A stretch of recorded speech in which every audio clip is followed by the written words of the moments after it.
Hola a todos, muy buenas tardes. Bienvenidos al quinto encuentro MINGARC. Este es un colectivo que busca visibilizar el trabajo de arquitectos jóvenes y de alguna manera a través de estos encuentros generar interacción y generar comunidad a partir del diseño y la arquitectura. Hoy tenemos como invitado a Nicolás Allende, que nos va a presentar su trabajo. Ojalá que podamos, después de su presentación, conversar acerca de, bueno, de lo que nos muestre y tener ahí una discusión y comentarios al respecto. Así que sean todos bienvenidos. Nicolás, esta es tu casa, así que tienes ahora el micrófono para presentar. Hola, hola, hola a todos. Esta presentación la nombré Relevancia de modelo, evidentemente una maqueta, como desarrollo de proyecto. ¿Se escucha bien, cierto? Sí, ya. Lo primero, soy Nicolás Allende, arquitecto de la San Sebastián, egresado más o menos como hace 2 años, y soy de Santiago de Chile. Bueno, lo primero que necesito como recalcar o nombrar es la intención y los puntos de vista que nosotros tenemos, básicamente. Pongo esta foto re antigua de la película Japón, o sea, Japón bajo el terror del monstruo, de 1950, que en realidad contempla un alegato político, el más predominante de los años 50 más o menos, que de cierta manera es un razonamiento social, que después se transformó como en una clave alegórica sobre el horror vivido por las personas que sufrieron las bombas atómicas, tanto de Hiroshima como las de Nagasaki, y que al final siguieron con las pruebas, no sé, con la bomba H, en la isla Bikini, y que por esas razones el director hace esta película. Entonces, el trabajo que uno propone, tanto de maquetas como el trabajo que uno hace en la arquitectura, tiene que ser como una especie de Godzilla. Tiene que ser sincero, coherente y pertinente a las necesidades sociales y culturales que están imprimiendo en un cierto contexto, a través de una arquitectura responsable y que en el fondo sepa responder a las falencias del contexto en el que está. Porque si uno a la larga está haciendo un proyecto de arquitectura vano, de plástico, que se repite, es mejor que uno se eche para atrás y le dé el espacio a otra persona, en realidad. Porque la arquitectura que uno tiene que proponer tiene que ser fuerte, tiene que responder a una necesidad social que es el que va como a arreglar el proyecto. Por eso. Eh, Teniendo eso en consideración, existe una inmensidad de variedades de morfología o de tipo en lo que uno puede analizar la forma de una maqueta. Yo específicamente me concentro en la claudiana, que es como de cuerpos más cerrados, cuerpos más duros, pero que a la misma vez representan la misma fuerza de la arquitectura que otros proyectos. Después también está como, por ejemplo, la topología, que es la clásica de la Zaha Hadid y otros de arquitectos, pero es donde uno empieza como a cuestionarse las cosas que en realidad esa forma tan bonita está respondiendo a algo, es como ornamental, y en realidad es donde uno empieza a discutir esta forma está respondiendo como a las cosas más básicas del proyecto. Entonces como que ahí uno puede hacer esa reflexión de qué es lo que estamos construyendo, ¿es algo bonito o es algo que en realidad que tiene que ser más predominante como la función del proyecto? Entonces, aparte de eso, uno puede como desprender miles de formas, pero siempre teniendo el propósito de nuestro proyecto. Eh, Otra cosa que es bastante importante, nosotros somos arquitectos y tenemos en base de nuestra mente la herramienta y el traspaso de información. Y bueno, con la gran mayoría de personas que he hablado, la mejor herramienta visual para mostrarle tanto a un arquitecto o a un no arquitecto o a un cliente en este caso, casi siempre son las isométricas, específicamente la isométrica explotada. Entonces, como que uno dice, ah, bueno, ya, la isométrica explotada sirve para todo. Pero ¿qué pasa, por ejemplo, cuando yo le muestro este tipo de maqueta? Entonces, la maqueta ya empieza a tener como una cierta importancia, más que ser meramente un elemento o una herramienta de información, empieza a tener como algo más protagónico. Era tan explotada esta maqueta es del arquitecto Iván Zúñiga, y fue uno de como de los trabajos que a mayor gente le llamaba la atención, porque era como una manera nueva y didáctica de mostrar las cosas.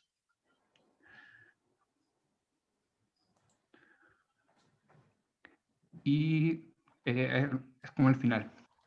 Otro punto que yo quiero como mostrarles son el tema de las percepciones. Porque, por ejemplo, el arquitecto, de cierta manera, es como un mago, porque él muestra solamente lo que uno quiere mostrar. No porque tenga miedo y quiere como esconder algo del proyecto, sino porque el arquitecto tiene que ser lo suficientemente inteligente en mostrar las cosas que necesita acentuarse para mostrar el proyecto. Entonces, por ejemplo, no sé, ¿alguien me puede decir el tamaño de esta maqueta? Más o menos. O sea, todos están pensando más o menos en una maqueta, no sé, de 40 centímetros, 30 por 25 centímetros, más o menos, al ojo. Pero en realidad es mucho más pequeña de lo que uno piensa. Entonces, el tema de las percepciones y de cómo uno quiere mostrar su trabajo a través, o sea, siempre en pos del desarrollo del proyecto, tiene que ir con esa idea bien agarrada, que es muy importante, evidentemente, para esto. Y otras, y aquí hice como más o menos como un collage de las cosas más importantes que yo les necesito mostrar para el momento de realizar una maqueta, básicamente. Tenemos el tiempo, que obviamente, no sé, hacer un proyecto para un mes, que es mucho más distinto que para, por ejemplo, el proyecto de una semana. Y ahí es donde los tiempos son mucho más importantes de los que uno cree, porque, por ejemplo, para mandar a cortar al láser, y a uno se demora 2 días, pero la persona que está cortando el láser se demora como 5 días más. Entonces uno tiene que tener como la logística de todo el tiempo que va a gastar. Uno ya quiere hacer una base de una maqueta, bla, bla, bla, ya, y el flete, ¿cuánto se demora? No, es que se entrega del próximo lunes. Entonces todo el tiempo, día a día, día, va restándote tiempo. Y eso al final se transforma, se traduce en el que tú vayas a tener menos tiempo para trabajar en la maqueta. ¿Cierto? El otro tema es la escala. Para mí me encanta trabajar más o menos en la escala 1 a 100 porque es el equilibrio perfecto entre el no detalle y el detalle. Entonces como que uno asume lo que quiere. Las de 50 son mucho más como exhaustivas porque es un detalle mucho más grande. Y las que son una a 2000, a 5000 son mucho más de contextualización. Pero que a la misma vez tienen un riesgo o como una dificultad mucho, mejor, mucho más distinta. A eso es lo que voy. El tercer punto es el tamaño. Por lo general las maquetas, no sé, son más chicas de 77 por 55, solamente para que el pliego te calce en un cartón. Es básicamente por eso. Entonces hay clientes, por ejemplo, que te piden una maqueta de 1,20 m. Entonces uno dice, ¿cómo suple esos 10 centímetros si en el retail actual no existen materiales que sean de 1,20 m? Entonces ahí empezamos como a discutir con el cliente, oye, pero si la chico, no, es que me están mandando, pero si al final es tu maqueta, es tú defines lo que quieres. Entonces como que yo también como que les demuestro a los mismos arquitectos que me piden hacer las maquetas, que ellos son dueños de hacer las cosas que ellos quieran, pero como que ellos también están agarrados o como esclavos de otras cosas. Entonces, con eso también eso es importante. O por ejemplo, una reflexión que estaba hablando el otro día con un compañero es que, por ejemplo, los pies derechos están a 60 o a 40 centímetros.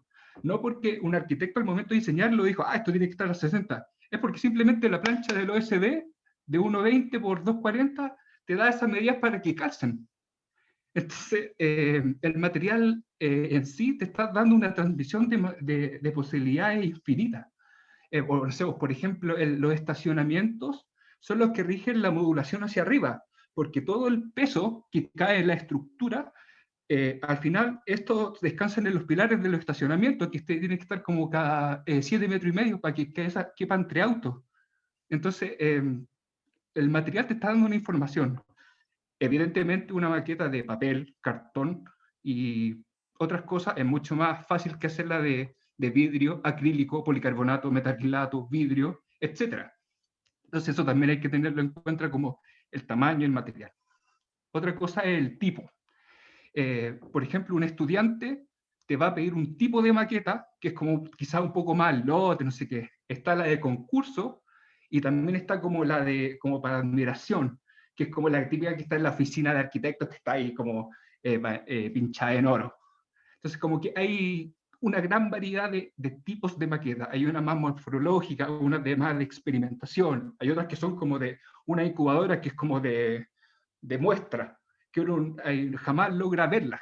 Entonces se ven, pierden una cantidad de detalle impresionante, o no se pueden levantar, no se pueden tomar, no se pueden visualizar, no se, etc. Entonces hay hartos tipos. Y otra cosa es para quién, que va como relacionado con el tipo, que puede ser tanto como para un concurso, puede ser para una bienal, puede ser para un título. Entonces ahí hay que ir viendo como para quién. La primera maqueta que les quiero mostrar es la Casa Lindero, que es una de las primeras maquetas que tuve que hacer en una oficina y que 100% se regía por el Partido General. Más que mostrar esto, quiero decir que la importancia de las otras 6 cosas que le acabo de decir están incluidas en esta. O sea, la maqueta mide 1 metro, más o menos, por 50 centímetros, que después se fue como achicando a 80 centímetros, después a 40 centímetros, para que el material lograra calzar perfectamente. Evidentemente los materiales. Entonces aquí logramos ver como la explotada de la maqueta, entonces aquí logramos ver como unos muros torta, que es como la especialidad de esta oficina. Entonces ese muro torta yo lo tenía que hacer maqueta. Podemos ver evidentemente los acrílicos, que son como los vidrios, los pilares, pero también podemos ver los grosores de los muros. Entonces también tenemos los muros grandes, los muros finos, los muros chicos, los muros de closet, los pilares, no sé, aquí había como una celosía. Entonces, todas estas cosas están incorporadas a la misma maqueta.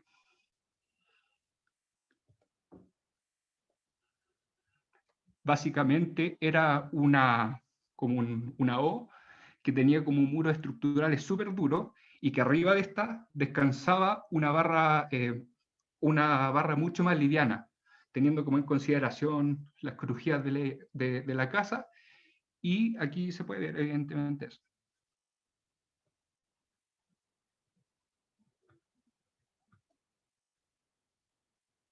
Y aquí, por ejemplo, teníamos, o sea, al menos yo en ese momento tuve una reflexión, algo tan vano, por ejemplo, el pasto, los árboles. Uno en la maqueta cuando pone árboles pone así como las que queden, pero en realidad cuando uno pone los árboles en la maqueta tiene que pensarlo como en una familia, porque hay un árbol general que le da la sombra y enriquece a un árbol más chiquitito, y ese hace como un árbol más chiquitito. Entonces van creciendo como en tríos, cuatro, y estas cosas como que uno al momento de hacer la maqueta se va dando cuenta que al final cuando uno ve una maqueta totalmente como con árboles dispersos, uno puede generar una diferencia entre estas cosas.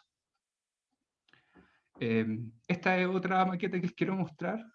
Esta es de la arquitecta Michelle y compañía, que es un microteatro para la comunidad de Huasco, para el concurso de Corma, que es para estudiantes, tomando esa idea. ¿Y qué es lo que es básicamente esto? Es un proyecto de cubierta, donde el 100% como del trabajo y todas las cosas que sostienen esta maqueta está específicamente en la cubierta. Entonces, teníamos un trabajo de doble horizontal, donde todas las vigas y todas las vigas maestras eran dobles, mientras que sus pilares y sus elementos más finos eran solamente uno, que es lo que estaba más abajo. Y todo esto se tensaba a través como de unas poleas y unos tensores que iban como conectando con el centro del edificio, lo que permitía que ambos lados se abrieran, como a modo de teatro. Ahí podemos ver como las poleas.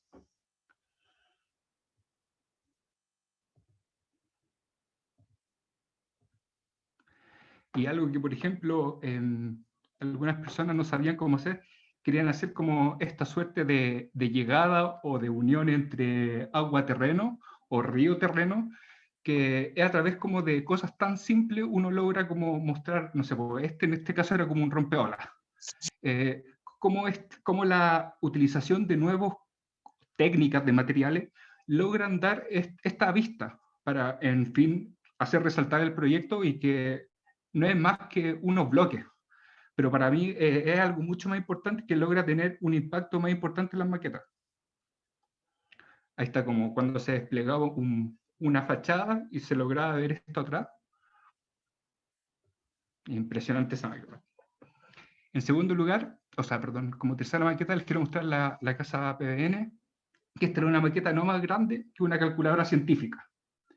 Era muy chiquitita y que lograba tener el tema de las texturas, pero que yo lo encuentro como importante porque lograba tener como, a través de una maqueta tan pequeña, la combinación de todos los materiales utilizables en una casa.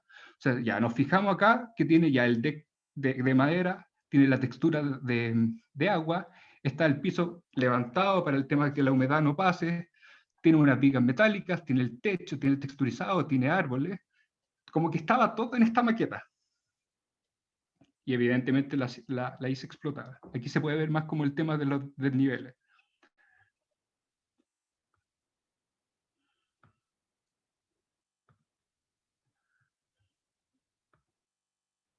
Y aquí es donde yo la levantaba, se hacía como la escalera, y aquí abajo el dueño tenía como un piano, que era como su lugar de refugio, donde ahí él podía ver como el quehacer de sus cosas.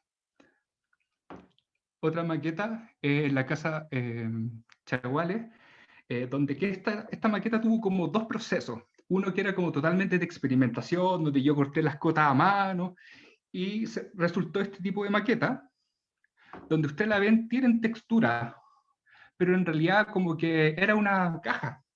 Entonces yo dije, bueno, si estoy haciendo una maqueta que va a estar como a mi nombre, necesito que tenga como el toque de Nicolás, que la textura hable en sí mismo, para poder representar de mejor manera la información que está teniendo. Entonces tomé un cartón café y me di como la lata de rayarlo cada 2 milímetros. Entonces ahí se ve como el cambio que tiene.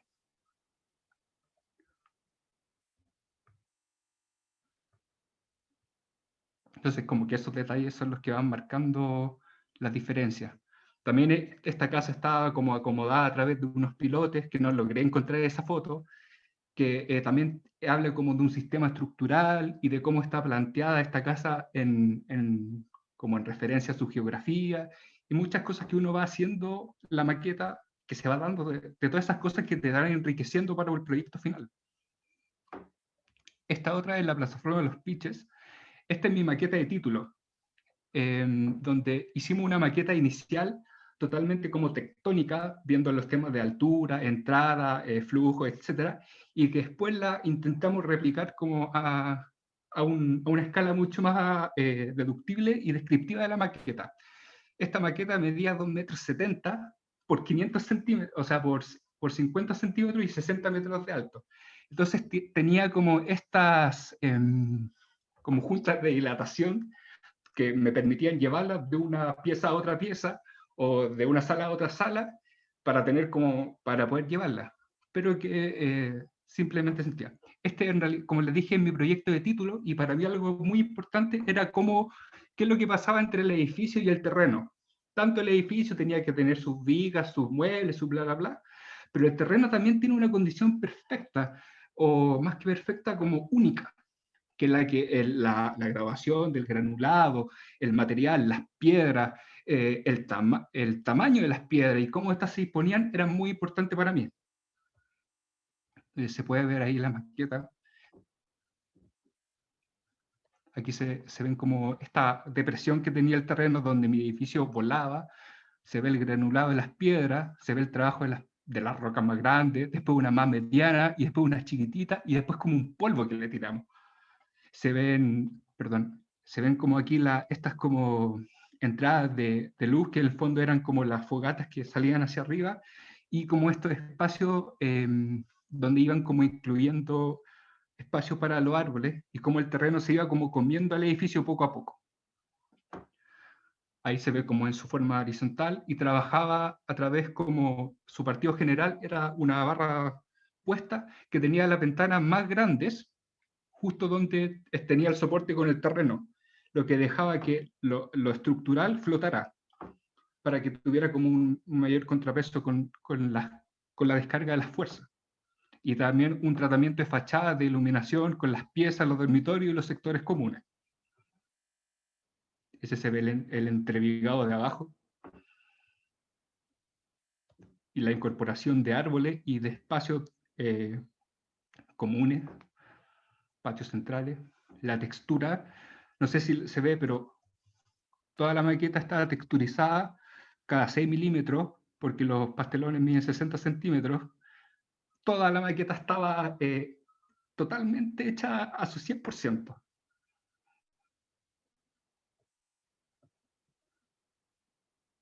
Se ve ahí como la entrada y salida, o sea, el ingreso y salida, con el tema de las piedras, y que cómo se iba comiendo el terreno al proyecto poco a poco. Texturas, etc.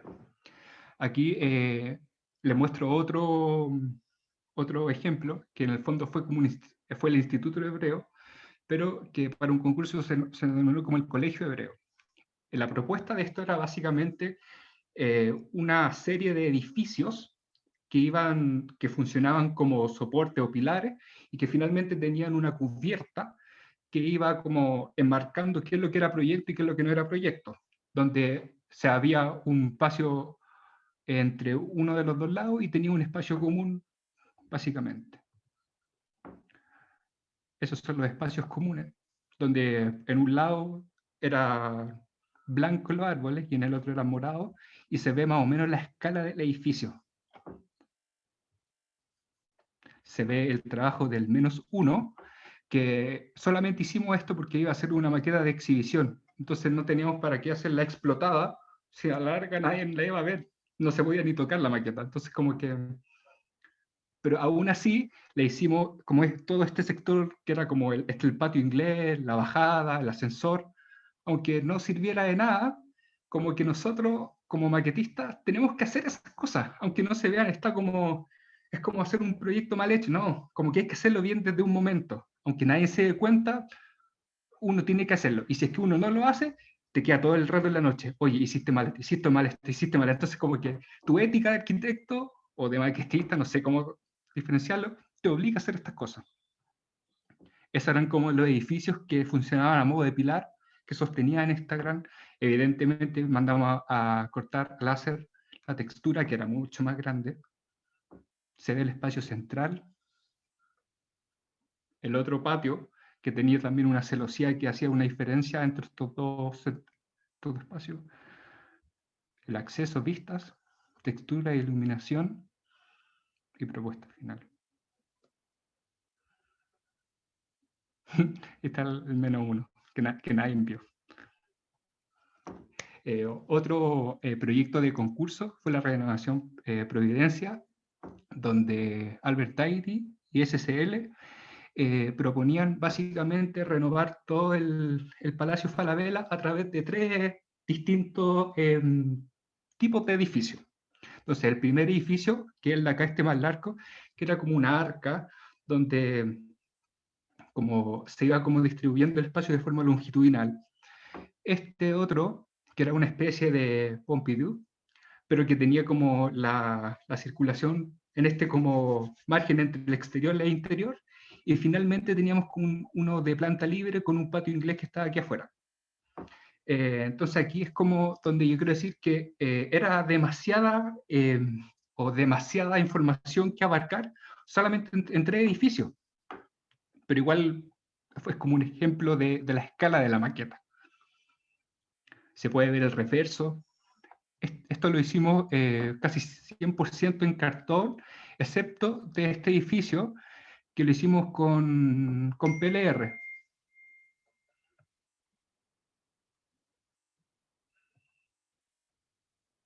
Y por ejemplo, esta maqueta, no sé, los edificios eran tan chiquititos, pero igual nos dimos como el trabajo de hacer todas las cosas, que eran el porte como de una llave, los edificios. Entonces, como que eso a mí personalmente me molestaba un poco porque no alcanzaba a desarrollar todo lo que quería mostrar en un solo edificio. Entonces eran como unas cajitas que nadie iba a ver. Pero bueno, no se puede hacer nada contra eso en realidad. A modo como de bonus track, le hubiese mostrado muchas maquetas, pero por tiempo no lo logré. Se ven otros tipos de maquetas. La oficina de ILS de 57 Estudios, que era una especie de edificio que estaba en un segundo piso, medio así como Ville Savoie, pero que tenía un espejo de agua que lograba tener una repercusión muy importante en el edificio. Se ve la textura de este como muro torta que hacen ellos, que también lo incorporé en esta maqueta. Se ve otra maqueta que hicimos para Taluk, que era como una especie de edificio donde lo partíamos y lográbamos ver como el interior de todas las cosas y también como a una vista mucho general, cuál era como la vista de isométrica, de vuelo de pájaro. La casa de 8 quebradas, que también utilicé como esta textura del cartón rayado cada 2 milímetros, donde se podía como ver todas estas cosas y esto estaba como mucho más explotado. Aquí en Empresa en Condarco, que era una maqueta muy, muy, muy brutalista, era una 50 y que logramos desarrollar todo el inmobiliario hecho.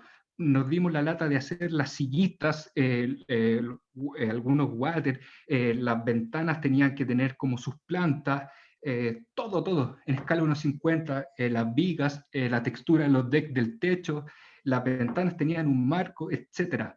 Como que fue una de las mejores maquetas 1.50 que yo pueda haber hecho. Se ve este otro ejemplo de la Casa de la Capitanía. Esta era muy chiquitita, esta maqueta.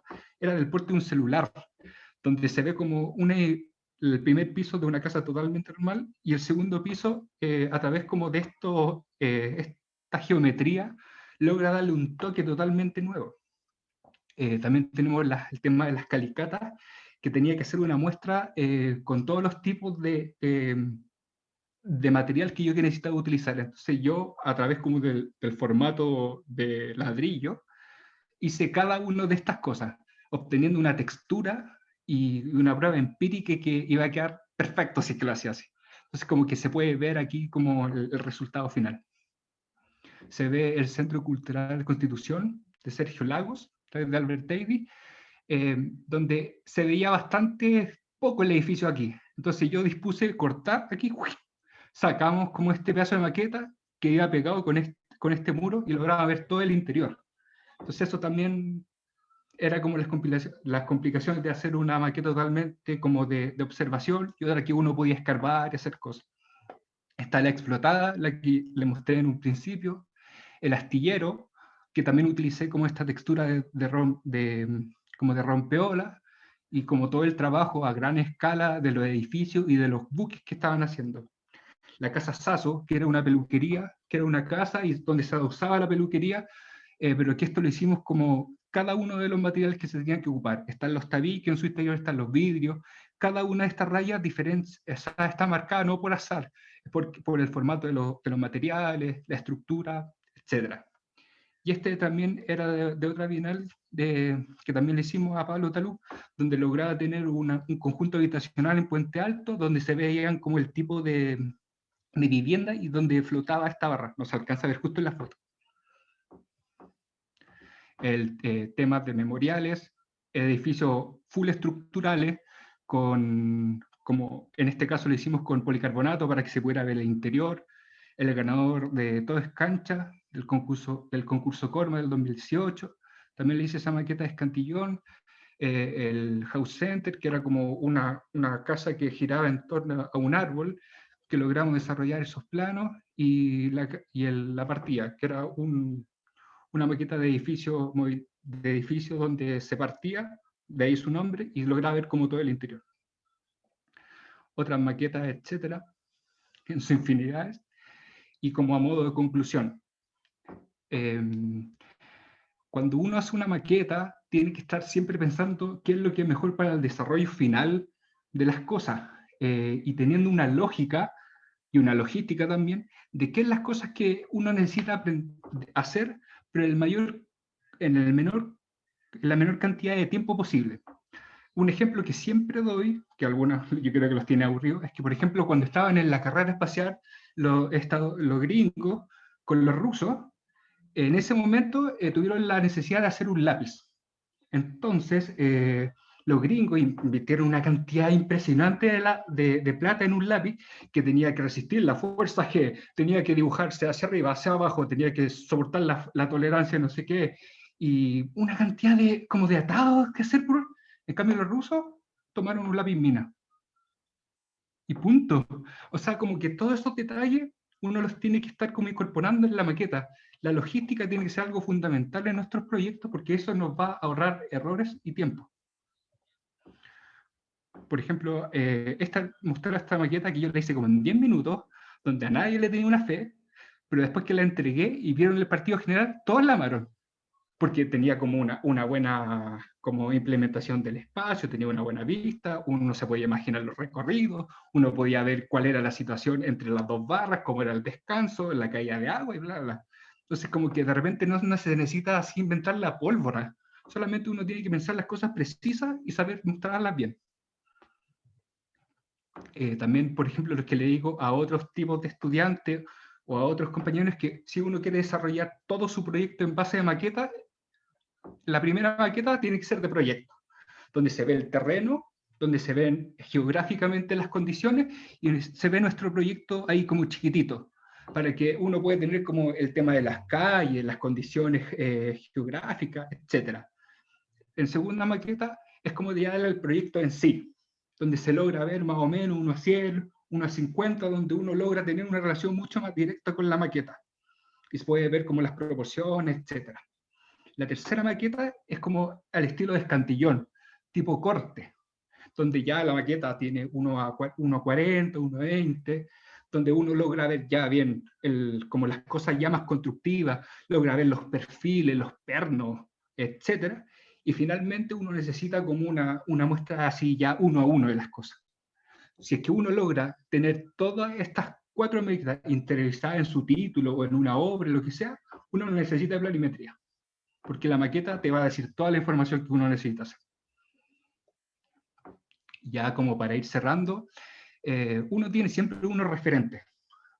Por ejemplo, evidentemente mi maqueta de título está como 100% influenciado como por el brutalismo de Peter Sumter y todo su trabajo a través como de la formología del terreno y cómo está como la cantidad de geografía metida en tu proyecto. También como los libros y también las obras de Lewis Kahn, que uno lee ahora un texto de Lewis Kahn y él lo escribió hace cuánto, hace 100 años atrás, 150 años atrás, y son tan pertinentes que uno los toma como citas para reforzar nuestros proyectos. Eso como por el lado de arquitectura, como por el lado que uno tiene que ser. Pero uno también tiene otros referentes que no son literales con la información que uno transmite, pero que sí suman a tu proyecto. Por ejemplo, podemos ver los trabajos de Nietzsche Kapoor, que yo creo que nadie puede quedar indiferente a esto. O sea, hace una puesta en escenas que son totalmente, que no pasan desapercibidos. Tenemos también otro artista que se llama Santiago Sierra, que es un escultor, trabajador, etcétera, que les paga a la gente por hacer cosas que son éticamente malas, pero que la gente lo hace por plata y con eso pone en escena su performance de la escena. Por ejemplo, este es un ejemplo en los que los chicos eran adictos a la cocaína y hacía tatuarse en la espalda una raya para que pudieran evidenciar como qué es lo que estaba pasando. Entonces ahí es donde uno logra ver como el traspaso de información, el desarrollo de tu proyecto, la importancia que uno está poniendo en escena, qué son los valores que uno está transmitiendo, etc. Entonces es como fue muy cuestionado este artista, pero yo creo que su manera de abordar las cosas es totalmente aplaudible. Tenemos otro, de la Yayoi Kusama. Por ejemplo, esta puesta en escena no llegó a Chile, porque es mucho más nueva, pero yo creo que todos, no sé, nos sentimos, es como, no sé, en Marte o en cualquier parte, cuando entramos como a esta, no sé, o a esta sala pegando los clásicos stickers, que yo al menos me los robé, y me los llevé a la casa, me los pegué todos, pero como que uno puede como tomar estas ideas fascinantes que uno las puede ir incorporando en su trabajo y que yo lo he incorporado en la maqueta. Vemos otro artista chileno, Federico Asley, que ya él es de un carácter mucho más brutalista. Entonces se logra ver como la puesta en escena a través de estos bloques texturizados de gran envergadura que logran tener esta puesta en escena que también es como un referente a través de las maquetas que yo he realizado. Otros ejemplos que ya se van por el lado de la arquitectura, del diseño, son las películas. Por ejemplo, Children of the Men, no sé si alguien ha visto esta película, donde básicamente el auge de los totalitarismos se van desbordando de total manera en que solamente los ricos son los que logran vivir. Y aparte, la gente ya no puede engendrar niños. Entonces, el mundo va empezando como a decaer de una forma tan violenta que es súper mala. Pero aún así hay incorporación del arte. Entonces, no sé, pues se ve una parte donde está el David de Miguel Ángel y le falta una pierna, pero como que fue mantenido. O sea, lo intangible del arte sigue permanente, mientras puede estar pasando cualquier cosa con lo humano como civilización, pero el arte va a tener su permanencia perdurable por el resto de la vida. Está una película que se llama Colossus, The Follower Project, que es como La amenaza de Andrómeda, en español. Y esta es una película que se hizo hace 50 años atrás y logra tener como un futurismo retro a través como de la utilización de colores y de una diagramación totalmente alucinante que, que era mucho antes de Hitchcock. eh, Lograba tener como una formación del arte a través de estas cosas. Entonces, yo me saco el sombrero por el director que logra transmitir los colores, la textura de las pantallas y la utilización de la escena como punto fijo para dar una nueva transmisión de información.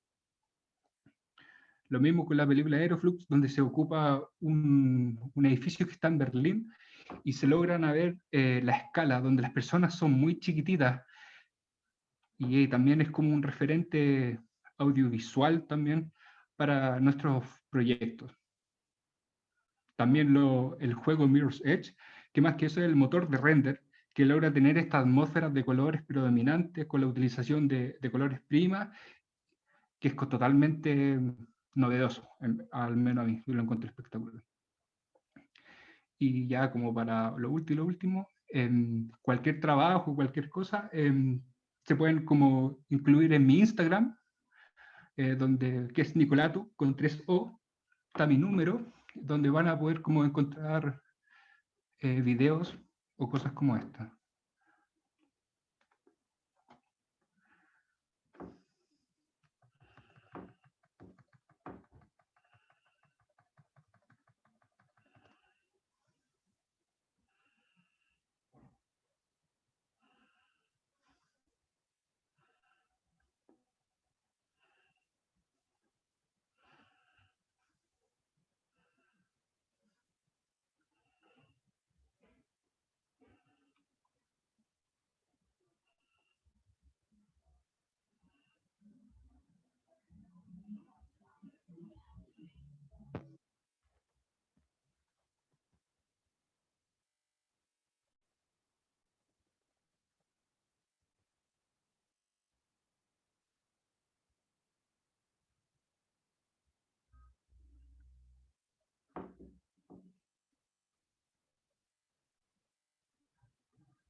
Y otra información. Se pudo ver eso, ¿no? No sé si lo... Y con eso cerraría mi presentación. Muchas gracias, Nico, por la presentación. Estuvo muy interesante. Si alguno tiene alguna acotación, alguna consulta con respecto al trabajo de Nicolás, sería bueno que le hiciera mediante su micrófono. Yo en primera instancia, bueno, tengo algunas consultas. Para empezar, ¿cuándo como comenzó en el fondo este gusto o quizás como este talento por el tema de las maquetas? Eh, Pucha, yo cuando era chico, vivía en una parte muy precaria, vivía como en los faldeos del Cerro 18. Y yo veía como unos primos o como unos amigos o otras personas tenían juguetes, desde el castillo de Grayskull hasta una nave o hasta una grúa, y decía, yo quiero tener eso, y no podía tenerlo por temas obvios, entonces yo me hacía mis juguetes. No sé cómo, tomaba pedazos de palo y me hice la grúa. Tomé greda y no sé qué y me hice mi castillo de Grayskull. No sé, rompí unos juguetes y me hice yo mi propia grúa. Y desde ese momento, no sé, yo era cabro chico y ya tenía un tip-top. Entonces como que desde ahí empezó todo el tema como del maqueteo. Y después un poco más allá, fui como a algunas casas, fui a algunas partes donde ahí se podía decir que tuve como mis primeras experiencias arquitectónicas. Eran unas casas del año 60, súper así como californiana. Entonces dije, hay algo que me gusta de estas casas, no sé por qué, no son grandes, no son chicas, pero hay algo que me gusta. Y era porque ahí uno estaba teniendo la experiencia arquitectónica vivida. Y esas cosas, sumándolo de repente con los regalos de algunas personas, que eran como estos típicos avioncitos para armar, o unos mecanos, fue como juntándose y se logró como dar, dar como esta facilidad para hacer maquetas.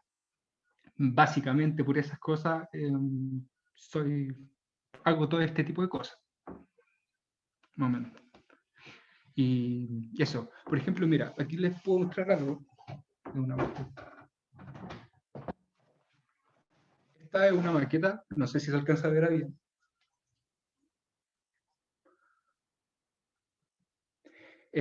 Esta maqueta yo la hice como de hobby. Fue como de un día para otro, estaba un poco cansado y hice esta maqueta, así como de hobby. Entonces aquí como que yo utilicé como, no sé, pues como la logística de cierta manera. No sé, pues, aquí yo hice como tres cortes generales.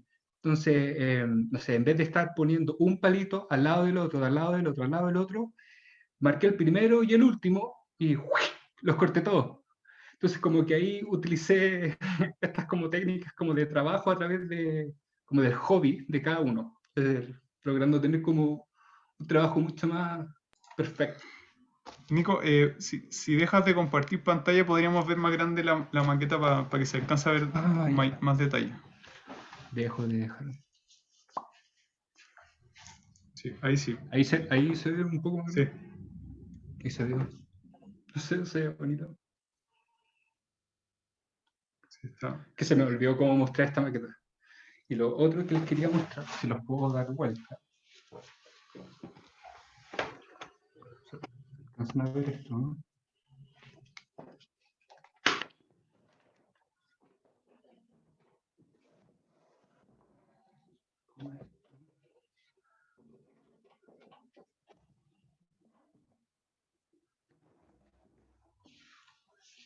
A ver esto.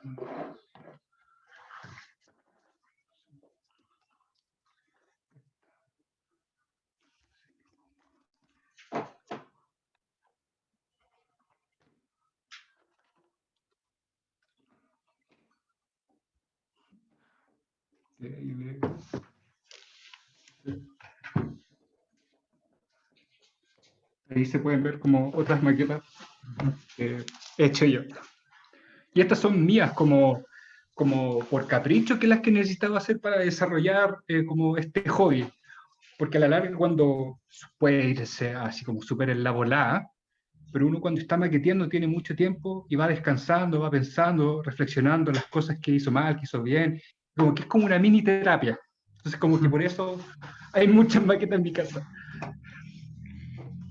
Sí, y es interesante también como eso que habláis tú de ese tiempo que tiene uno mientras, porque claro, no son como tan rápidos, pero eso al mismo tiempo te permite, en la medida que estáis desarrollando un proyecto, ir como digeriéndolo, que sea más lento, lo que ayuda igual de alguna manera dentro del proceso de diseño también como la maqueta más que como un resultado, como parte del proceso, ¿no? Claro.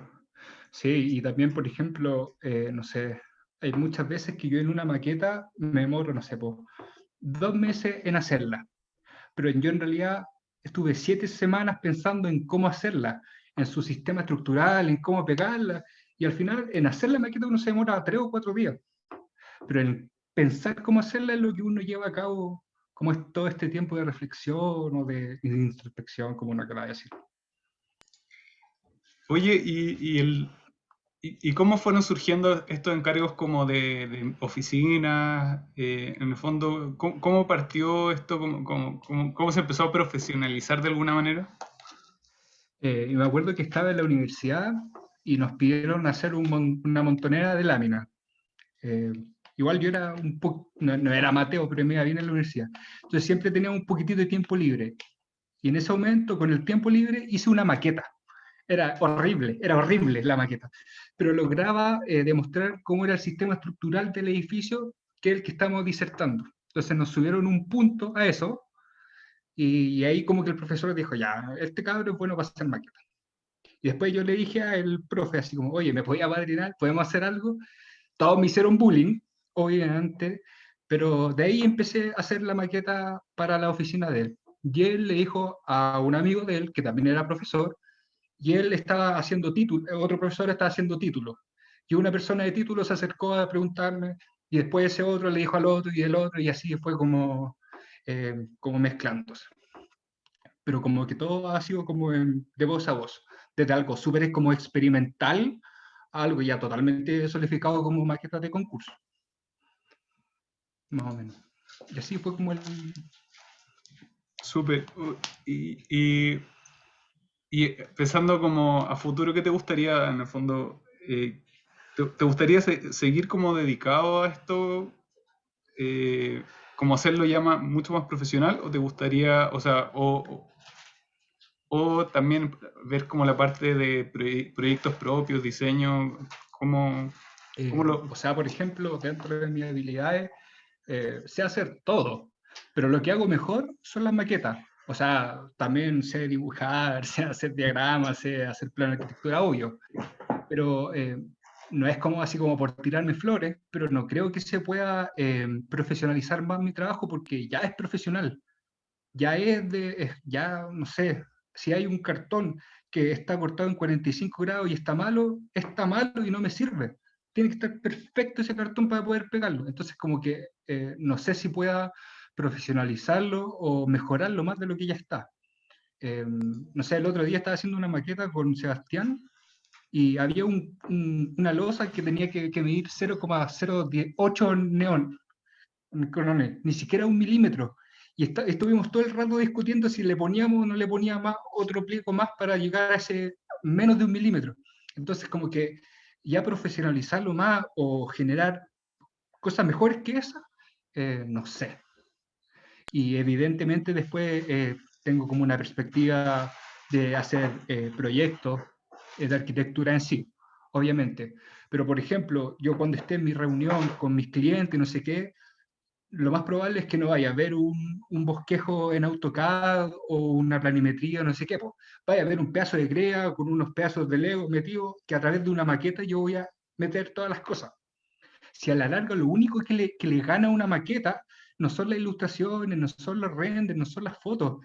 La única cosa que tú le puedes ganar es que uno haga así como estos temas como con los lentes, con realidad virtual y poder meterse dentro de la maqueta. Eso puede estar como al par, pero ningún dibujo va a sostener lo que, porque a la larga uno ve una maqueta, está viendo fachadas, plantas, cortes, las elevaciones, si es explotada, si está como diseñada a través como de estos espacios, es una cantidad abrumante de información que a ti te va a como alimentar esa maqueta.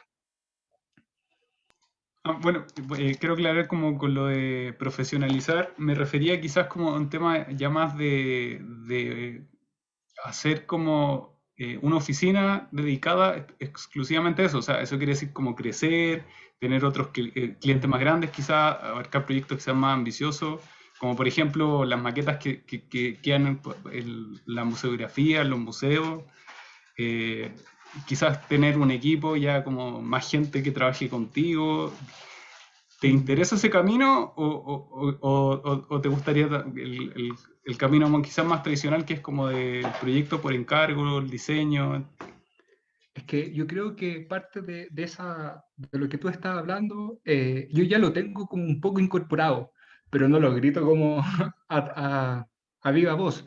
Pero, por ejemplo, ya me han tocado hacer presupuestos, por ejemplo, de maquetas que miden 4 metros por 7 metros, que van a estar en una minera en el norte, o para edificios que son escala 1 a 20, que son edificios así como de 1,90 m, donde están todas las cosas muy detallada. O sea, como que yo ya también tengo como a unos partners que son como los que me ayudan a hacer mi trabajo, y también tengo como a mis, no me gusta la palabra, pero como a mis súbditos que hacen otros trabajos, pero que esta como oficina en realidad no está como tan consolidada, sino que está como también un poco más como dispersa a lo que necesito, porque por ejemplo ya necesito hacer un trabajo ya de maqueta de construcción, tengo a este personaje, pero sé que tengo que hacer una trabaja de carpintería, tengo como a este otro personaje, tengo que trabajar, no sé, fierro o vidrio, y tengo como a este otro. Entonces como que ahí en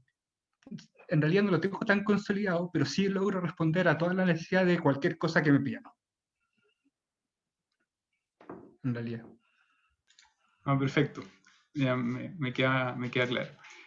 No sé si alguno tiene alguna pregunta para Nico, algún comentario.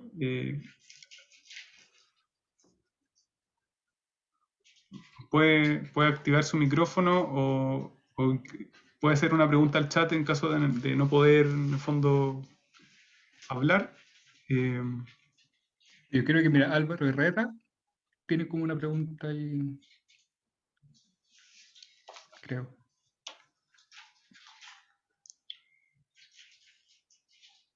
O no sé. Álvaro, no sé, ¿tiene alguna pregunta? Hola, hola, hola Nico, ¿cómo estás? Hola, hola. Oye, primero felicitarte. No había visto el vasto trabajo que tenéis con las maquetas.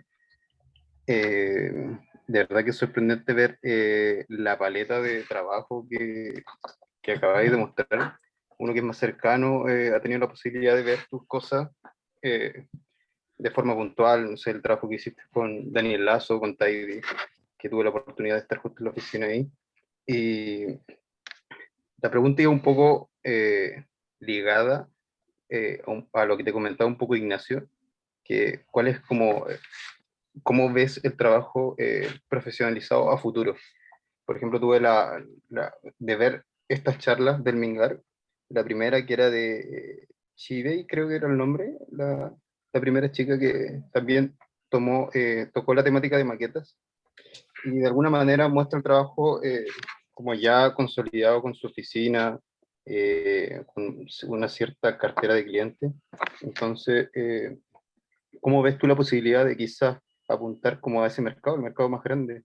Ya no como de la oficina un poco más de escala pequeña, sino que saltarse quizás a la inmobiliaria, proyectos como de macro escalas. ¿Ves muy lejano ese tema? No. Claro, yo lo veo un poco lejano también por el tema como del coronavirus, y que todo esto ha sido como mucho más lento, porque a la larga el presupuesto que viene del mandante, después pasa por una oficina, de esa pasa a la constructora, después esa constructora pasa a otra oficina de arquitectura, después de esa oficina que te llama, y de ahí a los empleados, y de los empleados al que maquetea. Entonces es como súper difícil como hacer eso, pero sí estoy dispuesto y estoy como disponible para afrontar lo que sea. O sea, por ejemplo, ya puedo ir de hoy día a mañana a construir un puente. Sí, sí puedo. Después yo veré cómo construyo el puente con los camiones que necesito, como que sea. Pero sí, a cualquier cosa. Después uno tendrá que tomar la gente adecuada para hacer dichos trabajos y su cierta como experiencia y especialización en los temas que me están mandando a hacer. Pero sí estoy abierto a hacer lo que sea. Eh, También, por ejemplo, eh, hay hartas como cosas que se están haciendo fuera de Chile, que yo creo que gracias como al Zoom y esta como a las videollamadas y al no estar como uno a uno, se han abierto algunos como algunos espacios donde nosotros podemos entrar. Como digo nosotros, como los arquitectos tal vez un poco más jóvenes que no tienen como el prestigio de estos dinosaurios, que es casi imposible como poder codearse entre ellos. Pero personalmente, yo como lo veo a futuro, es como intentando hacer todas las cosas que el cliente quiera. Obviamente el cliente tiene la razón, pero aún falta como tiempo y sí me gustaría seguir como diseñando o haciendo cosas que son etapas de mi vida. Por ejemplo, ahora estoy haciendo un diplomado en docencia en arquitectura. Entonces ahí ya cuando tenga como eso, los voy a lograr como descansar. Pero sé que yo al resto de mi vida, que después quiero, no sé, o estudiar cine o estudiar arte, como que no me resto así como, ah, soy arquitecto, tengo la pega hecha. Como que me gustaría seguir experimentando, como la heurística, es algo como constante en el que yo quiero seguir progresando. Bueno, Nico, oye, y otra cosa más que me gustaría saber como tu punto de vista, ya que has tenido la oportunidad de participar con distintas oficinas importantes, ¿qué has logrado rescatar de la manera de cómo ejecuta cada uno de sus proyectos? ¿Cuál es tu visión respecto a eso? ¿Qué es lo que has logrado rescatar de las distintas oficinas en las que tienen? Todos tienen manos distintas para poder diseñar, para poder proyectar. Eh, ¿Cuál es tu postura frente a lo que la oportunidad que se te ha abierto para participar en estas distintas oficinas?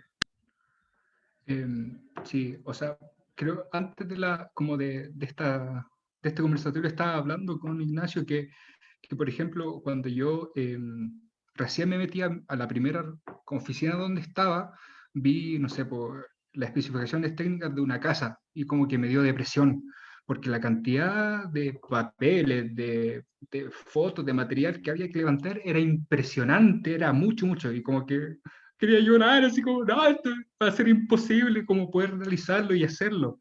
Pero como que poco a poco, a la larga, son puras letras y rayas. ¿Cachai? Entonces, como que la experiencia te va dando estas cosas. Pero lo que sí he visto como lo que tienen en general toda esta oficina es que en lo que hacen, evidentemente son muy buenos, pero todo como con una economización de los presupuestos y de las cosas que hacen, pero de una visualización muy buena.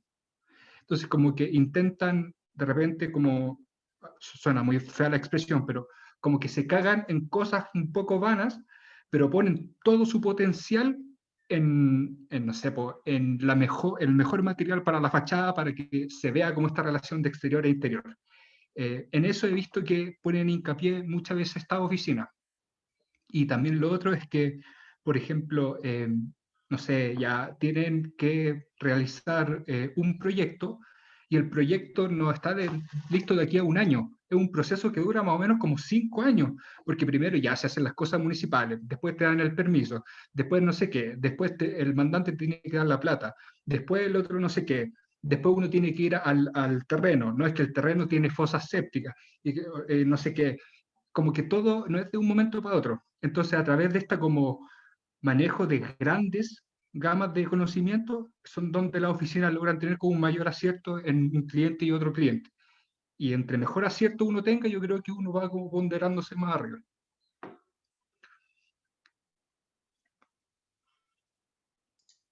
Eso, más o menos. ¿Alguien más tiene alguna consulta para Nico? ¿Un Yo, comentario? acá Fernando Torres. ¿Cómo está, don Nicolato?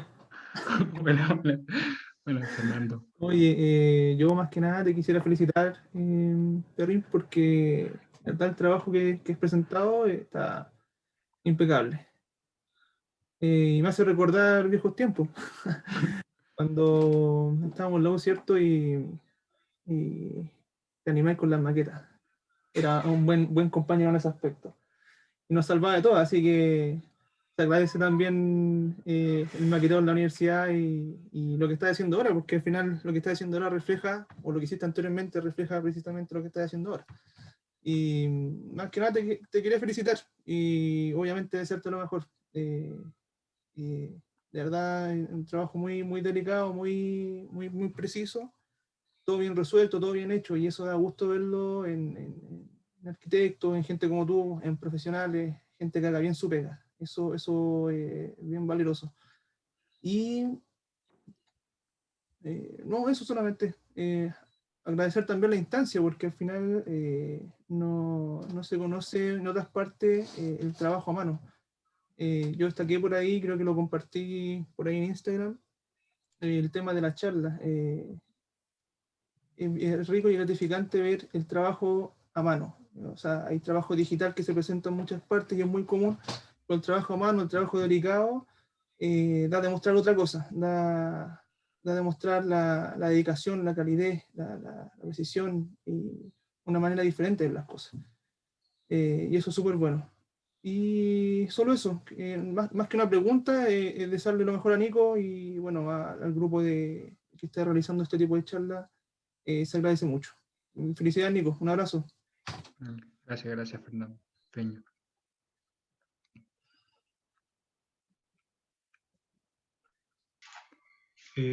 Si no hay otra pregunta o comentarios, yo creo que estaríamos Yo con... yo tengo una pregunta. Dale. Hola, Nico. Hola, Lucas. Bueno, primero felicitarte por lo que mostraste. Creo que se nota como una alta rigurosidad en todo el trabajo que mostraste, como un perfeccionismo que igual se agradece, yo creo, como en este tipo de trabajo.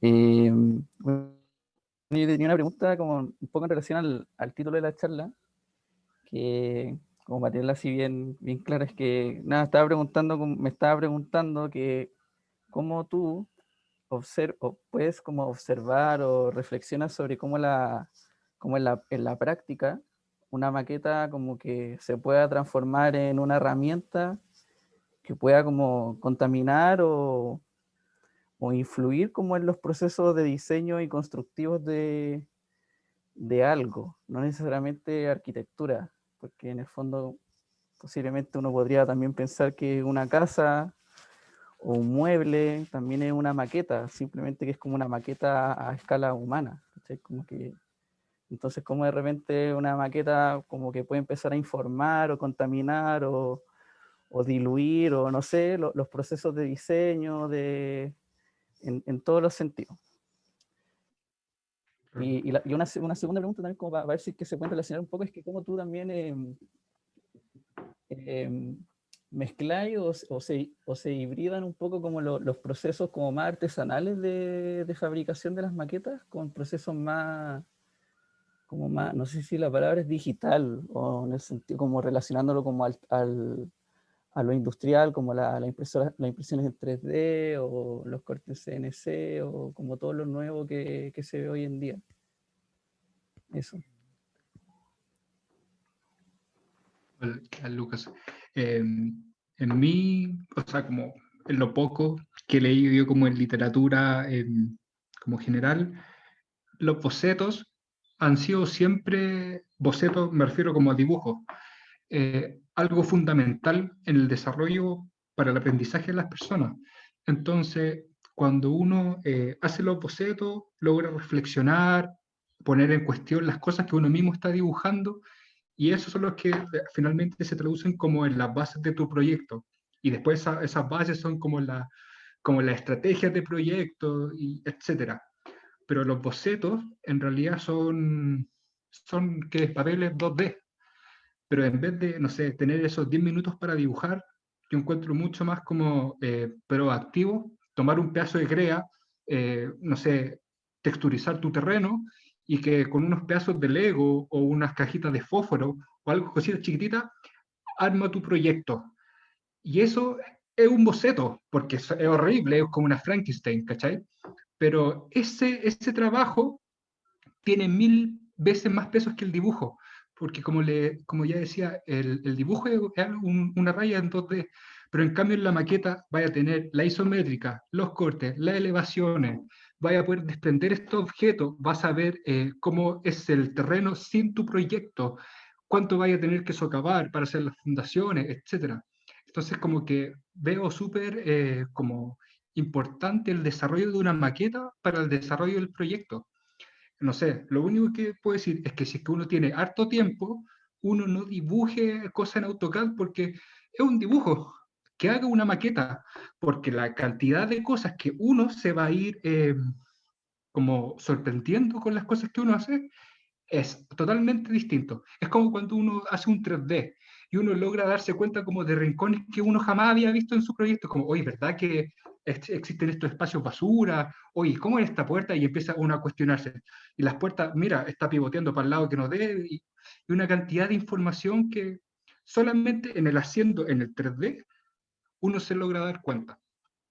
Y como segundo, más o menos, como en el 98% todas de mis cosas son a manos y solamente utilizo tecnología para cosas que yo sé que no puedo hacer, que sé que están, que rafican en una cosa que no es humana. O sea, por ejemplo, hay trabajos como envolventes, donde se expone la materia de, no sé, de la tecnología paramétrica, donde son como unas cosas como muy sajajadí, que son imposibles de realizar a mano y que queden perfectas.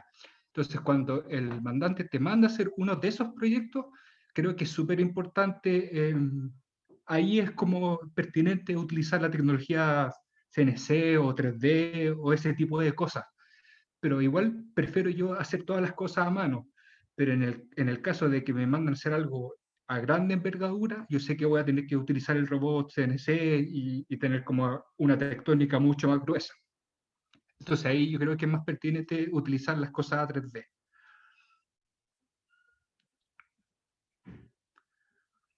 Claro, como en el Eso. fondo depende como un poco de la exigencia formal que tenga que tengan como los proyectos, en el sentido de que hay formas específicas que de repente con un palo de maqueta, por las condiciones materiales que tienen, no podéis como satisfacer la necesidad de poder hacer esa forma.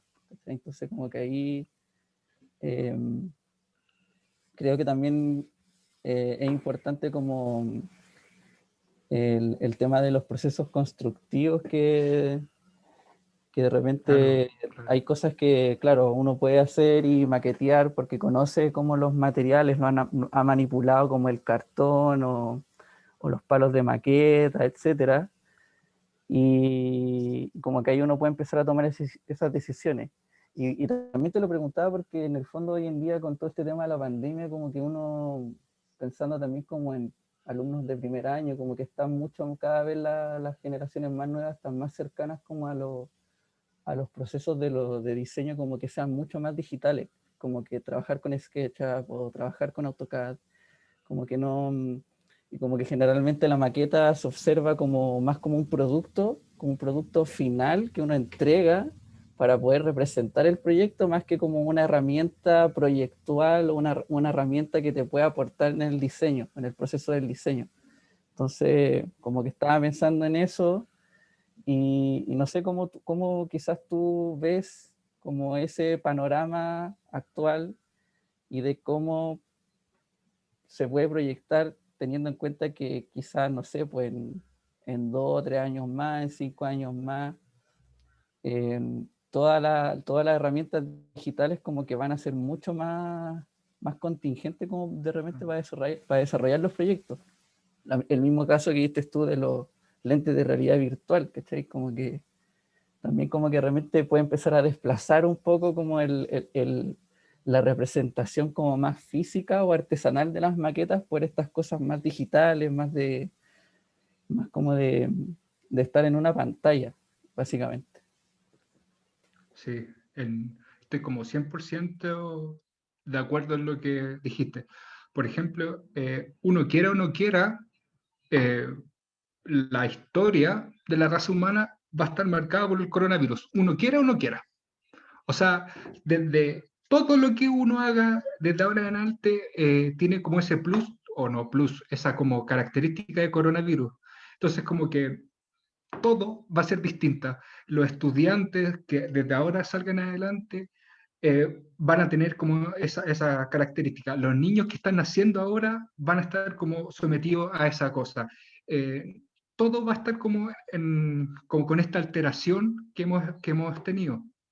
Entonces, como que sí, yo creo que va a haber como una transformación de los materiales, de las técnicas que se utilizan y todas las cosas. Porque, no sé, por ejemplo, ahora yo estaba viendo que el PLR, el típico rollo que imprime en 3D, ya eso es como old school. Lo que ahora está de moda son las piscinas, esas como que se imprimen de arriba hacia abajo, que va como leyendo a través de un líquido, como esa es la nueva tecnología. Entonces como que las cosas también las cosas modernas se van poniendo más modernas en cómo pasa el tiempo. Eso es como algo bueno, pero también considera algo malo, que por ejemplo, ya, no sé, cuando yo estaba trabajando en la universidad, me mandaban a cortar un círculo de 50 centímetros.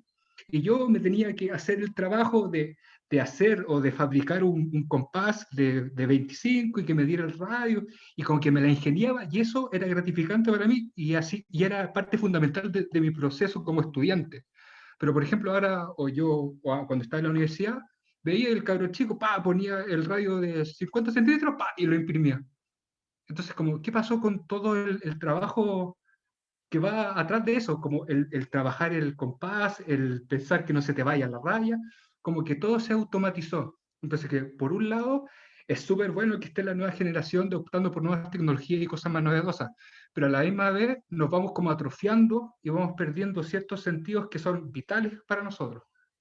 Como que también hay un contrabajo también, que es como importante tomar en cuenta. A mí me gustaría hacer una acotación también al respecto, porque yo encuentro interesante el tema de las maquetas, sobre todo en la universidad, más que entendiéndolos como un resultado de un proyecto,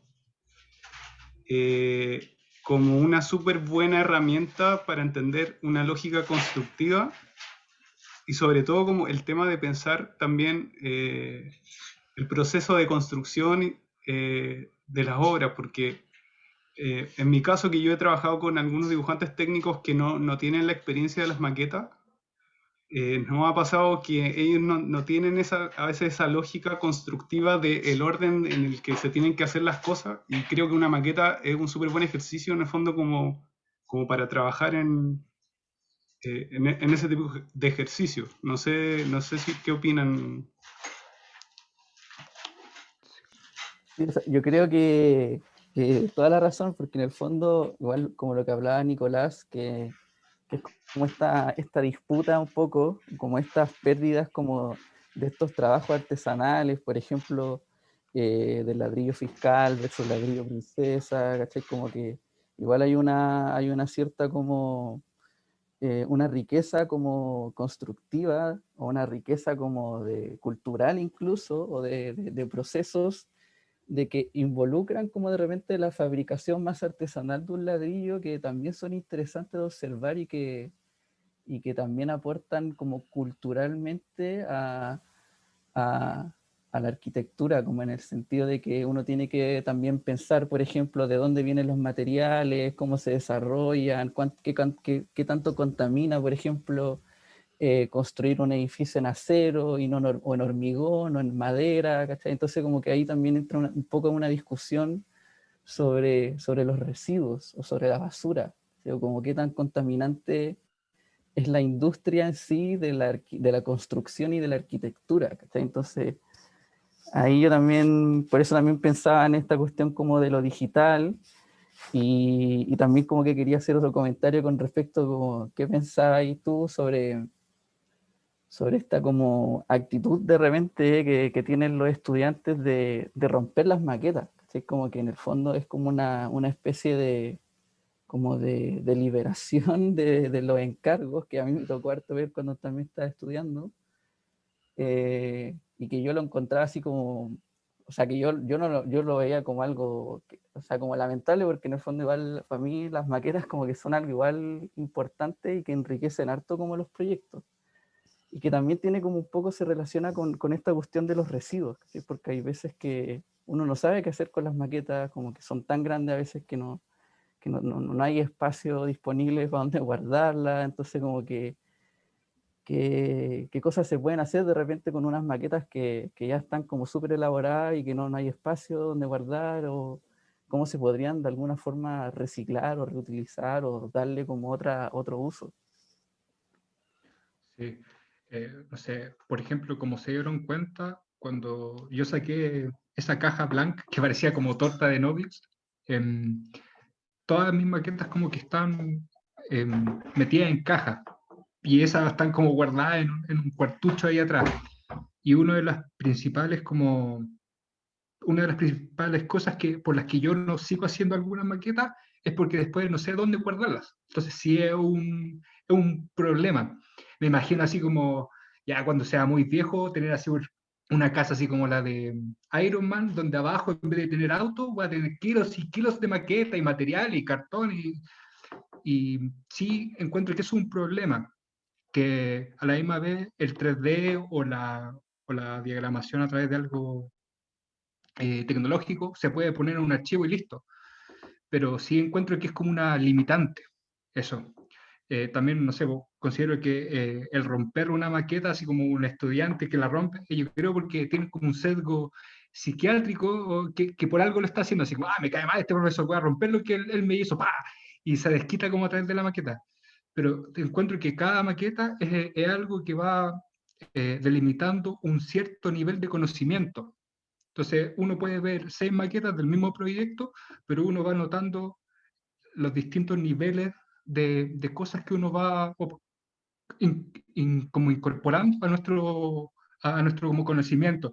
El reflexionar que si la altura era mejor así, y si uno da vuelta a la maqueta, ¡ay! Como que todo, ya, eso. Y como que la transformación o la continuación de trabajo sobre arriba de una maqueta es algo muy importante. Y que después al final esa maqueta uno la bote, pero después uno la pase al limpio y te hace una maqueta espectacular, yo creo que está así. Pues. Yo tengo maquetas que, no sé, están hace como 15 años en mi casa y que yo prefiero, no sé, botar mi cama antes que esa maqueta.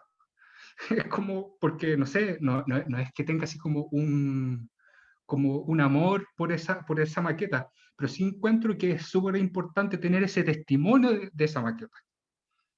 No sé, pues si yo no, hago una maqueta, quizás boto la maqueta, pero me quedo con un pedacito como de la pieza que me importa, que tenía una celosía súper rica, o que este pedazo me costó mucho, entonces lo envuelvo y lo guardo. No sé si vieron la película, no sé cómo se llamaba, donde había un explosivo, el hombre que desarmaba bombas, y que tenía como una cajita donde tenía puras partes de las bombas que él había como sacado. Entonces yo también tengo en mi pieza una cajita como de esa, donde tengo como unas celosías muy importantes, unas piezas en PLR, como puras cosas que digo que son porquerías, pero para mí tienen como un peso que no las quiero botar. Sé como eso es también considerable para mí. Quería hacerte una pregunta, Nicolás. ¿Qué tal, colega? ¿Se escucha bien? ¿Sí? Ya. Oye, primero que nada, buena la charla. Llegué como 2/3 de la charla. Ay, perdón. Hoy, ¿ah? Perdón, que se había quedado pegado. Ya. ¿Escuchas bien ahí o no? Ya. Y ahí sí. Oye, primero que nada, buena la charla. Yo, como profesional, también arquitecto, me dedico a hacer maquetas y bacán como la pasión en que tú lo cuentas y cómo lo defiendes. Está súper bacán. O sea, bacán encontrar gente que somos pocos, ¿cachai? Los que hacemos maqueta profesionalmente. Decirlo cuando lo dijiste con esas ganas, oye, lo hago profesionalmente, maqueta, cuando respondiste a Ignacio, yo lo hago profesionalmente, eso es súper bueno. Y va mi pregunta también yo creo que lo dijo harto Luca, con el tema de la universidad, yo no sé si haces clases tú en la universidad, no sé si te ha tocado hacer clases. No, no. Ya. Yo hago clases y yo tengo parado las clases por eso mismo que decía Lucas, que lamentablemente nosotros somos hechos físicos, ¿cachai?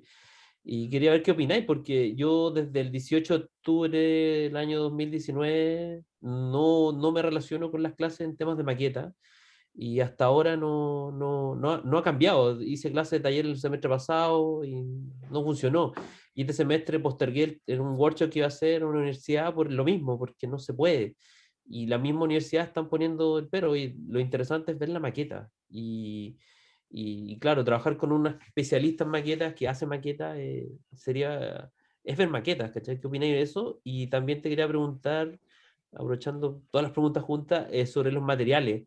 Ponte tú, mira, lo bacán, creo que he visto tu Instagram anteriormente. Yo me dedico mucho a los materiales más duros, ponte tú, maderas, piedras, rocas. Y tú, por otro lado, trabajáis con materiales más blandos y trabajáis con cosas mucho más delicadas, por decirlo de otra manera, más delgadas, otra escala. ¿Cómo enfrentáis cuando de repente un cliente te pide materiales de otra complejidad? A mí me pasa todo al revés. Cuando me toca hacer maquetas de cartón o acrílico, yo soy medio reacio, como que trato de llevarlo a, oye, hagámoslo en madera, ¿cachai? Como que la pateáis. Claro, pateo el encargo y si le digo, oye, acá hay otro cabro que hace esto, ¿cachai? Y también, bueno, aquí tengo una herida del oficio, ¿cachai? Eh, ¿Cómo lo veis con los materiales también? En ese sentido, porque ponte tú lo que habláis de hacer el compás, yo lo encontré el otro día súper heavy, estaba trabajando en mi taller, trabajamos súper poco porque es súper difícil encontrar gente. Creo que tú trabajáis con Sebastián, que es de la Andrés Bello. Sí. Y ponte tú súper difícil encontrar gente, y además sobre todo el tema geométrico, ponte tú el otro día tenía un problema cómo encontrar el centro de un círculo, ¿cachai? En algo físico, en el computador va y lo encontráis, ¿cachai? Y eso, preguntáis a cualquier persona, no te lo puede sacar inmediatamente, y eso pasa con muchas formas geométricas cuando estáis en el papel, en la cancha. Yo creo que eso es súper vital porque al final de cuentas el trazado en arquitectura es súper importante. Creo que cómo lo enfrentáis en temas de tu gente, ¿cachai? Porque es súper peludo encontrar gente. A mí me pasa, no sé si a ti te llueven los maquetistas, pero a mí no. Eh, y lo otro también, bueno, tú, yo como me he dedicado a la docencia, me ha tocado la crítica del espacio, como en las maquetas. En Chile no tenemos un espacio. Yo que hago maqueta igual, a algunos famosillos igual que tú, me ha topado con que las maquetas, tu trabajo al final queda en un estante. No sé si te ha pasado esa pena de quedar en un estante. Y a mí me tocó yo estoy haciendo una tesis sobre maquetas, y me tocó en una conservación, claro, en Chile no hay museo de maquetas, o sea, como en otros países que hay museo de maquetas, y en Chile estamos llenos de arquitectos. ¿Qué opináis llenos de arquitectos como de revistas? Se hacen este tipo de cosas, y como tú, yo y varios personajes que van a seguir en esta plataforma hablando, hacen maquetas y seguirán haciendo maquetas para gente que hace buena arquitectura, por otra manera, y esas maquetas están en la oficina de estos arquitectos o arriba adentro de una caja. ¿Qué opinas respecto a eso? Como debería estar expuesto, porque al final supuestamente hay buena arquitectura y hay buenas maquetas y buenos proyectos, y esos proyectos están guardados en estos lugares. Y eso, pues. Y agradecido por tu charla, Nicolás. Vale, gracias Eduardo. Lo primero, lo que dijiste es que, del tema de qué es lo que pasa con el tema de las aulas y con el tema de la maqueta. Yo creo que poco a poco hemos estado como, suena un poco repetitivo la palabra, como atrofiándonos en ese sentido, porque por ejemplo ya en Colma y Cap, Electrolux, ya hay que mandar las puras láminas, no hay que hacer maquetas. Entonces como que ya el maquetero va perdiendo como de este espacio, pero hay que decirlo, poco a poco vamos a tener como acostumbrarnos a este proceso y darle una vuelta y quizá a través como de las maquetas dar otra cosa o poner los acentos en otra parte que sí sea pertinente hacer las cosas. Eh, yo creo que sí, lamentablemente los maquetistas desde ahora en adelante van a perder como su plus, su maqueta, su manera de demostrar las cosas, que es como lamentable, pero así son las cosas. Pero, no sé, de repente un amigo me estaba comentando que él tenía que hacer su título con una diapositiva mostrando su planimetría, y en la última diapositiva puso un video de una maqueta. Y creo que así como la tendalar, como que, loco, nadie se había imaginado que iba a ser una maqueta y solamente la grabó, la desarmó y eso, como que fue un plus como para los estudiantes y una sorpresa para el profesor. Entonces, como que yo creo que innovar en esas cosas, en esos pequeños detalles determinantes, son súper importantes, son súper rescatables. Lo segundo que te estaba diciendo, de los materiales. Claro, a mí me pasa que como que yo ya soy el jefe, de cierta manera, y tengo como a mis ayudantes, por ejemplo, el Sebastián Lira es uno de los mejores porque es súper responsable. Psicológicamente es súper responsable. Tengo hay unos que maquetean filetes, son expertos, pero no llegan a la hora. Entonces ahí como que pierdo, me da lo mismo que si hay un dios maqueteando, si no puedes llegar a la hora y no me puedes representar las cosas que yo te pido. Entonces como que ahí también hay una cosa que hay que pensar. No sé, también no es que no manejes los materiales gruesos como la piedra, la madera y esas cosas como lo hacías tú, pero quizás si es que la piedra, la roca, uno la pudiera cortar en pequeñas porciones, yo creo que todo eso sí lo incorporaría en mi maqueta. Haría maquetas con piedras blancas que lograran tener como esta textura que en algunos encargos me piden. La utilización, por ejemplo, del acero. Yo amo, no sé, cuando uno tiene que hacer una maqueta así como al estilo, no sé, como de Hunter Douglas, que yo quiero utilizar acero de verdad, pero no puedo porque la placa de acero es más grande que como 20 cartones que estoy utilizando, entonces como digo, tengo que utilizar otra cosa para representar esto. Y como que ahí me freno. Pero sí, yo creo que hay que empezar a incorporar estos grandes materiales, los que tú dijiste, madera, piedra, acero, de una u otra manera en mis proyectos. Eso lo encuentro que sí hay que hacerlo sí o sí. Y el tercero, el tema de la maqueta, perdón, no me acuerdo de la tercera pregunta. Sobre, Perdón, sobre perdón, la perdón. gran cantidad de arquitectos que hay, ¿cachai? Entonces, te ha tocado, no Claro, sé, como el sí, tema de los museos, a mí me lo plantearon en una comisión, por eso te lo digo a ti también como maquetista, ¿no? ¿Qué sentís? Porque tu trabajo, en rigor, en caso de la gente que hace ilustración, están en internet, puestas sus fotos, pero en tu caso, claro, ¿cómo lo veis con tu maqueta cuando la sí, terminas? es como un impedimento eso de partida porque haría pura maqueta y después no sé dónde guardarla. Sí me interesa, que casi auspiciaría a un proyecto que fuera así como el Museo de la Maqueta Chilena. Y sí creo que es súper importante eso, porque eh, bueno, como en los trabajos uno se da cuenta de similitudes y diferencias con otros maquetistas que solamente juntándose logran tener como esta idea en comunes. Por ejemplo, en los colegios, el colegio de médicos, el colegio de astrónomos, el colegio no sé, de arquitectos, pero que tú estás viendo que en realidad son arquitectos que cada uno está disparando al lado que uno quiere. Entonces, como que no hay esa cohesión, esa cosa que te haga integrar las cosas. Entonces, sí encuentro una muy buena idea, no sé, tener un lugar donde poder dejar las maquetas en grandes rasgos. Sí, es como que es un lugar necesario. Entonces, ahí mismo con lo que estaba diciendo, como con el ejemplo de Godzilla, que a través de una necesidad social que uno tenga, uno puede dar como esta cosa que haga quebrantar el orden común de las cosas y poder decir, ¿sabes qué? Mira, necesitamos esto. Y esa es como una buena opción, como de que a través de la arquitectura uno puede satisfacer las necesidades de una sociedad. Sí, lo encuentro súper coherente y necesario.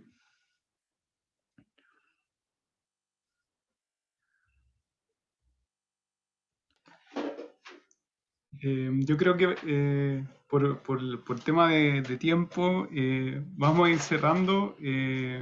Muchas gracias a todos los que pudieron asistir. Muchas gracias, Nicolás, por tu presentación y por el tiempo que nos diste para poder mostrar tu trabajo. Me despido. Bueno, a los que no nos conocen, somos un colectivo que se llama Mingarc.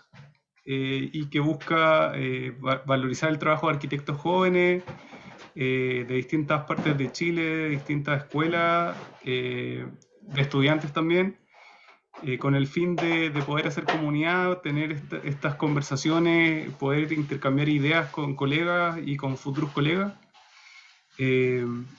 Y bueno, estos encuentros van a estar en nuestro canal de YouTube. donde pueden verlos y, bueno, la gente que no puede asistir también los pueden, si es que pueden recomendarle a alguien que le interese, genial. Y bueno, y con eso nos despedimos